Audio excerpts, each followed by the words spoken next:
नमस्कार साथियों, मैं अभिषेक कुमार आप सभी का स्वागत करता हूं फोकस स्टडी विद अभी में।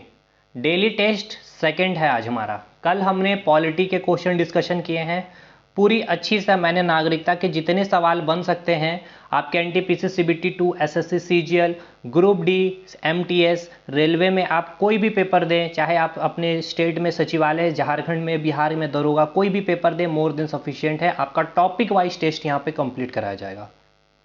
कल की वीडियो आप जरूर देख लें।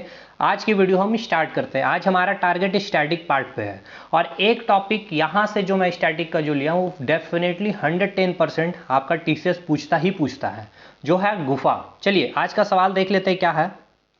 पूछा गया है कि अजंता की जो गुफा है उसे किस वर्ष विश्व विरासत सूची में शामिल किया गया। तो दो चीजें आती है आपकी, एक गुफा आती है और विश्व विरासत सूची भी आ जाती है आपके स्टैटिक पार्ट में। कोशिश क्या हूं मैं पूरी की पूरी गुफाएं आपको यहां पर कंप्लीट कर दूं ताकि फिर दूसरी जगह जाकर के आपको ना तो कोई किताबों को उलटनी भी पड़े। ठीक है, कंप्लीट पूरा पैकेज है ये गुफा का आज। चलिए ये आप देख सकते हैं कि पूछा गया कि कौन सी गुफा, अजंता की गुफा को कब विश्व विरासत सूची में शामिल किया गया। तो पूरा गुफा को हम अभी A to Z देख लेते हैं। देखिए सबसे पहले समझ लीजिए 2 मिनट में गुफा का कंसेप्ट। देखिए गुफाओं का निर्माण कैसे होता है, तो पर्वतों को काट करके। ठीक है, तो गुफाओं का निर्माण कैसे होता है, तो पर्वतों को काट करके क्या होते हैं, पहाड़ों पर्वतों को काट करके गुफाओं का निर्माण होता है। अब आप सोचिए क्या आप या हम इन पर्वतों या पहाड़ों को काट करके गुफाओं का निर्माण कर सकते हैं? तो नहीं। तो ये करता फिर कौन है? देखिए पहले जैसे कि प्राचीन काल की बात कर ले, मध्य काल की बात कर ले, तो उस समय की जो राजाएं हुआ करते थे, ठीक है, वो क्या करते थे, उनके अंडर में एक बहुत बड़ा क्षेत्र हुआ करता था, उनके अंदर बहुत सारे मैन पावर, उनकी इकोनॉमी काफी मजबूत हुआ करते थे। तो ये क्या करते थे, राजाएं गुफाओं का निर्माण करते थे, पहाड़ों पर्वतों को काट करके गुफाओं का निर्माण करते थे। अब ये गुफाओं में आपको देखने को भी मिलेगा या फिर हमें इन गुफाओं से भी अपने भारत के इतिहास के बारे में बहुत सारी जानकारियां मिली है, क्योंकि इन गुफाओं के अंदर जब आप जाएं तो कई सारी ऐसी नक्काशी डिजाइनिंग किए गए हैं कि आपको पता चलेगा कि उस काल में, प्राचीन काल में या फिर मध्य काल में लोग किस जानवर का उपयोग करते थे, ठीक है, या फिर किन वस्त्रों का वो सेवन करते थे, या फिर खाने में वो क्या चीजें इस्तेमाल करते थे, क्या वहां पर उस समय नृत्य या डांस का कोई ऐसी प्रथा चलता था। इस तरह की वो नक्काशी आपको अंदर में गुफाओं में देखने को मिलती थी, जिससे पता चलता था कि कौन से धातुओं का इस्तेमाल हुआ है उस समय या फिर कौन सी धातुओं का इस्तेमाल नहीं हुआ है। बहुत तरह की जानकारी हमें उन गुफाओं से भी मिली है। तो ये एक चीज बात हो गई। दूसरी बात, अभी जो भी एक राजा है, जैसे कि मैं एक एक्स नाम का कोई एक राजा है जो आपका दिल्ली वाला, हरियाणा, पंजाब और आपका नीचे वाला जो उत्तराखंड और यूपी वाला बेल्ट का, वो एक एक्स नाम का एक राजा है। वाई नाम का एक राजा है महाराष्ट्र, एमपी, उड़ीसा, छत्तीसगढ़ के क्षेत्र का। तो ये राजा क्या क्या गुफाओं का निर्माण करेगा, ठीक है, गुफाओं का निर्माण करेगा। अब ये राजा एक्स किसी न किसी धर्म को मानने वाला होता था, चाहे वो हिंदू धर्म के अनुयायी था, वो फिर बौद्ध धर्म का, वो जैन धर्म का। तो ये करते क्या थे, उस गुफाओं में, ये मान लेते हैं एक्स हिंदू धर्म का अनुयायी था, तो उस गुफाओं में कई सारे मंदिरों का वो निर्माण कर दिए हैं। ठीक है, पर्वतों को काट करके, बहुत सारे पर्वतों को काटे, बहुत सारी गुफाओं का ये निर्माण करते थे। और वहां पर अगर ये हिंदू धर्म के अनुयायी तो हिंदू धर्म के मंदिर का निर्माण कर देते थे, और हिंदू धर्म के जितने भी संत होते थे उनके लिए वो निवास स्थल बन जाता था। उनको क्या करते थे, उनको दान की तरह उनको दे देते थे, या फिर कह ले तो उनको प्रदान कर देते थे कि ये आपका निवास स्थल होगा। उसी प्रकार वाई एक राजा है जो बौद्ध धर्म को मानने वाला, तो इसने बौद्ध धर्म के लिए कई सारे स्तूप का निर्माण कर दिए, और जितने भी बौद्ध धर्म के भिक्षु हैं उनके लिए वो निवास स्थल बन गया, या फिर उनका पूजा स्थल बन जाता है। समझ में आ रहा चीजें, बातें क्लियर हो गई। अब ये गुफाओं का कंसेप्ट। चलिए अब हम बात करेंगे गुफाओं का एक एक फैक्ट को। अब देखिए सर, गुफा को आपको मैंने बता दिया कैसे निर्माण हुआ, पहाड़ों पर्वतों को काट करके। पूरा कंटेंट टेलीग्राम में मिल जाएगा, टेलीग्राम ग्रुप को ज्वाइन कर ले। सबसे पहला आपसे सवाल पूछा जाएगा कि गुफाओं का निर्माण किस काल से प्रारंभ हुआ, तो मौर्य काल से। मौर्य काल से ही आपकी गुफाओं का निर्माण करना प्रारंभ करता है। आपकी जितनी भी राजाएं, आपको अशोक हो, चाहे दशरथ हो या नागार्जुन, जो भी आपको राजाएं हैं, मौर्य काल से आपको देखने को मिलेगी कई सारी गुफाओं का निर्माण होते चला गया। फिर धीरे धीरे गुफाओं से आपको मंदिर का निर्माण, तो इन कई मंदिर जो है आपके गुफाओं में भी स्थित है। ठीक है, तो वो आपके सवाल पूछे जाएंगे कि कौन से मंदिर किस गुफा में स्थित है, कौन सी गुफा किस पर्वत में स्थित है, किस पर्वत को काट करके बनाया गया, किस राजा ने बनाया है, वो गुफा किस धर्म से संबंधित रखता है। ठीक है, इस तरह के सवाल। तो पहला सवाल किस काल से स्टार्ट हुआ गुफा का बनना, मौर्य काल से। दूसरा, पहला जो गुफा है आपका नाम है पूछा जाएगा बराबर की गुफा। पहला तो ये सवाल पूछा जाएगा कि बराबर की गुफा किस राजा ने बनाया, तो अशोक ने बनाया। ठीक है सर। बराबर की गुफा कहाँ है, तो गया में स्थित है। अब ये अशोक ने क्या किया था, किस पर्वत को काट करके गुफा का निर्माण कराया बराबर की गुफा, तो उस पर्वत का नाम ही था बराबर की पहाड़ी। ये पहाड़ को काट करके इसने बराबर की गुफा बनाया। केवल एक ही गुफा नहीं, टोटल 4 गुफा स्थित है इस पहाड़ में, जिसमें से एक गुफा आपकी बराबर की गुफा है जो काफी महत्वपूर्ण है, जो गया में स्थित है, अशोक ने बनाया है। और अशोक ने फिर क्या किया, इस गुफा को किस धर्म को दे दिया, आजीवक संप्रदाय को दान में दे दिया। ठीक है, दान कर दिया कि आपके जितने भी संत हैं आप यहाँ आके निवास स्थल बना सकते हैं या रह सकते हैं या फिर मंदिर का निर्माण कर सकते हैं। समझ में आया चीजें सर। दूसरी गुफा नागार्जुन की गुफा। ये नागार्जुन की गुफा कहाँ स्थित है, गया में स्थित है। किसने बनाया, दशरथ, अशोक का पोता था दशरथ। आपने मेरी वीडियो अगर देखी है प्राचीन काल के मैराथन वीडियो 8 घंटे की, तो आपको सब कुछ पता होगा। नागार्जुन की गुफाएं कहाँ, मतलब कहाँ है, गया में। किस धर्म से संबंधित है, तो आजीवक संप्रदाय धर्म से। 2 गुफाएं आपका मैंने करवाया, 3 पॉइंट आपको याद रखनी है। पहली बात, कौन से काल से, मौर्य काल से गुफा का निर्माण स्टार्ट हुआ। किस बराबर की गुफाएं कहाँ है, गया में है। किसने, अशोक ने। किस धर्म से संबंधित, आजीवक संप्रदाय से। किस पर्वत को काट करके, बराबर की पहाड़ी को काट कर। दूसरी गुफा नागार्जुन की गुफा कहाँ स्थित है, गया में स्थित है। किसने बनाया, दशरथ ने बनाया। किस धर्म से संबंधित है, तो आजीवक संप्रदाय से संबंधित है। अब आइए उदयगिरी का पर्वत। देखिए ये जो पर्वत है उदयगिरी का पर्वत, बहुत कंफ्यूजन वाली बातें है। ये देखिए पर्वत है, ये एक प्राकृतिक चीज है। ठीक है, तो इसका एक्सटेंशन बहुत अधिकतर भाग में एमपी में है। ठीक है, कुछ भाग आपका उड़ीसा में भी मिलता है। तो अब इस पर्वत में कई सारी गुफाओं का निर्माण किया गया। टोटल 19 गुफाएं बनाए गए हैं। तो कुछ गुफाएं यहां जब बनाया गया तो ये गुफाएं कहां आ जाएगा, किस राज्य में आ जाएगा, तो उड़ीसा में आ जाएगा। इसलिए कंफ्यूजन होता है लोगों को कि उदयगिरी पर्वत तो है एमपी में, क्योंकि एमपी में ही इसका सबसे ज्यादा एक्सटेंशन, लेकिन कुछ थोड़ा सा पार्ट आपका उड़ीसा में भी देखने को मिलता है और वहां पर भी गुफा का निर्माण किया गया है, जैसे कि हाथी गुफा। चलिए देख लेते हैं उदयगिरी पर्वत को काट करके पहले क्या क्या बनाया गया। टोटल 19 गुफाएं बनाई गई। आपसे अगर पूछ लिया जाए बराबर की पहाड़ी को काटकर कितनी गुफाएं बनाए गए, 4, जिसमें से 2 हमने देख लिया बराबर की गुफा और एक हमने नागार्जुन की गुफाएं देख लिया। उदयगिरी पर्वत को काट करके कितने गुफाएं बनाए गए, 19 गुफाएं बनाए गए। एमपी उड़ीसा में इसका एक्सटेंशन है, ये इंपॉर्टेंट नहीं है, बट 19 गुफाएं हैं। इसमें से पहला गुफा आपको याद रखना, हाथी गुफा। ये कहाँ स्थित है, तो उड़ीसा में स्थित है। अब देखिए हाथी गुफा में कुछ अभिलेख देखने को मिले थे, जिसमें से पहला अभिलेख है हाथी गुफा अभिलेख। इस अभिलेख से क्या जानकारी मिली थी कि खारवेल, ठीक है, देखिए खारवेल जो कलिंग जो क्षेत्र है, कलिंग का जो राजा था, उड़ीसा में है आपका कलिंग का जो राजा था खारवेल, इसकी जानकारी आपको मिलती है हाथी गुफा अभिलेख से। और खारवेल किस वंश का शासक था, तो चैदी वंश के शासक था वो। ठीक है, ये सब प्राचीन इतिहास में मैंने बहुत डिटेल में बताया भाई, आप लोग देखें वीडियो को जाकर के जरूर, लिंक डिस्क्रिप्शन बॉक्स में दे दूंगा। तो हाथी गुफा कहाँ स्थित है, उड़ीसा में। कौन से अभिलेख है वहाँ, हाथी गुफा अभिलेख। इस अभिलेख से किसकी जानकारी मिलती है, आपसे पूछेगा खारवेल राजा की, किस वंश का वो शासक था, चैदी वंश का। कहाँ का राजा था, कलिंग का राजा था। ठीक है, कौन से धर्म के वो अनुयायी था, वो कौन से धर्म को मानता था, तो आप बोलेंगे खारवेल किस धर्म का अनुयायी था, तो जैन धर्म का अनुयायी था। ठीक है, दूसरी गुफा आपको मिलेगा खंडगिरी का गुफा। ये कहाँ है, तो आपका उड़ीसा में स्थित है। ठीक है, कहाँ स्थित है, तो उड़ीसा में ही स्थित है। आगे आइए, अजंता की गुफाएं। तो 3 गुफाएं हमने देख लिया सर। एक तो हो गया आपका बराबर की गुफाएं, नागार्जुन की गुफाएं और हाथी गुफा। हाथी गुफा किस कौन से पर्वतों को काट करके बनाया गया था, तो उदयगिरी पर्वत को काट करके बनाया गया। कितनी गुफा है, 19 गुफाएं हैं। कहाँ स्थित है, गया में स्थित है। इस गुफा में क्या आपको मिला था, हाथी गुफा एक अभिलेख मिला था। इस अभिलेख से या फिर इस गुफा से आपको किस राजा के बारे में जानकारी मिली थी, तो खारवेल राजा, जो कलिंग का राजा था, चेदी वंश का शासक था, जो किस धर्म का अनुयायी था, तो जैन धर्म का अनुयायी था। ठीक है, खंडगिरी पर्वत कहाँ, गुफा कहाँ है, तो खंडगिरी की गुफा कहाँ स्थित है, तो उड़ीसा में स्थित है। अब आइए अजंता की गुफाएं। अजंता की गुफाएं कहाँ स्थित है, तो महाराष्ट्र के औरंगाबाद में स्थित है। कहाँ है, तो महाराष्ट्र के औरंगाबाद में स्थित है। किस काल में प्रारंभ हुआ था, गुप्त काल में, 2री सदी ईसा पूर्व की ये आपकी बात है। आपसे ये याद रखना है कि किस काल में बनाया गया था अजंता की गुफा, गुप्त काल। मौर्य काल की मैंने 3 गुफाएं बताएं, कौन कौन सी, बराबर, नागार्जुन, हाथी गुफा अभिलेख। चलिए भाई आइए, अजंता की गुफाएं महाराष्ट्र में औरंगाबाद में स्थित है, गुप्त काल में बनाया गया था, बौद्ध धर्म से संबंधित है। अजंता की गुफाएं किस धर्म से संबंधित है, तो आप बोलेंगे बौद्ध धर्म से संबंधित है।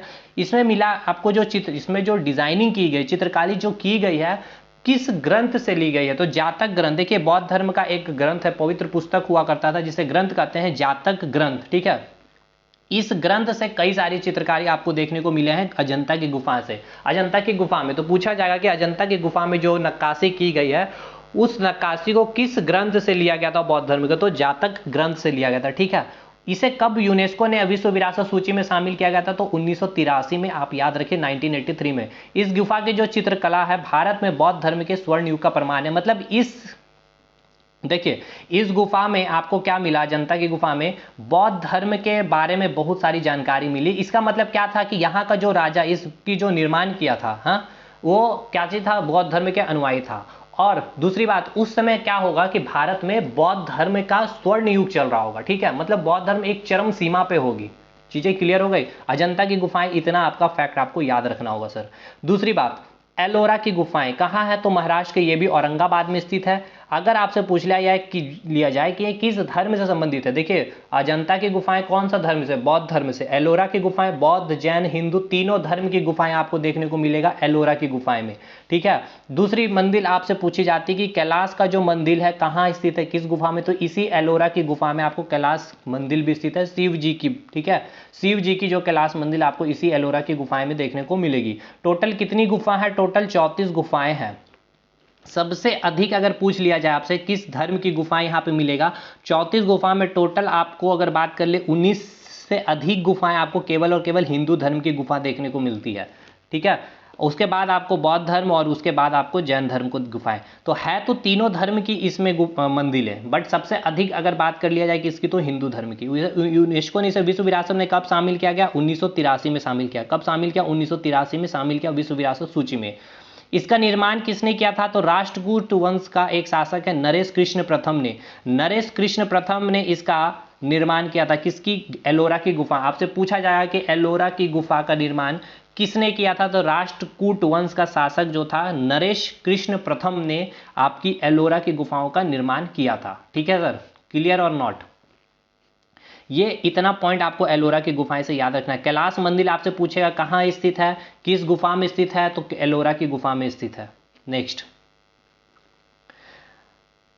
देखिए यहाँ पे कुछ चीजें लिखा है मैंने कि ऐसा स्थान, आप सोच रहे होंगे विश्व विरासत का मतलब समझ लीजिए कि ऐसा स्थान जैसे कि कोई वन हो, वन वाला क्षेत्र हो, या कोई पर्वत हो, कोई झील हो, कोई मरुस्थल हो, कोई स्मारक हो, कोई भवन हो, या कोई शहर है जो विश्व संस्कृति की दृष्टि से मानवता के लिए काफी महत्वपूर्ण है। कोई ऐसा क्षेत्र, वन का कोई ऐसा क्षेत्र हो, ठीक है, कोई ऐसी नेशनल पार्क है, वन अभ्यारण्य है, जीव मंडल है, कोई पर्वत है, या कोई झील है, या कोई मरुस्थल है, या कोई ऐसी स्मारक भवन है, या कोई ऐसी शहर है जो विश्व देखिए यहाँ पे समझिएगा, जो विश्व संस्कृति की दृष्टि से मानवता के लिए काफी महत्वपूर्ण है, तो विश्व विरासत स्थल समिति, देखिए विश्व विरासत स्थल की एक कमेटी होती है, वो क्या करती है, चयन करती है वैसे प्लेस की जो विश्व की संस्कृति के दृष्टि से मानवता के लिए काफी महत्वपूर्ण है अगर वो क्षेत्र, तो उसको क्या करती है ये कमेटी, विश्व विरासत स्थल समिति।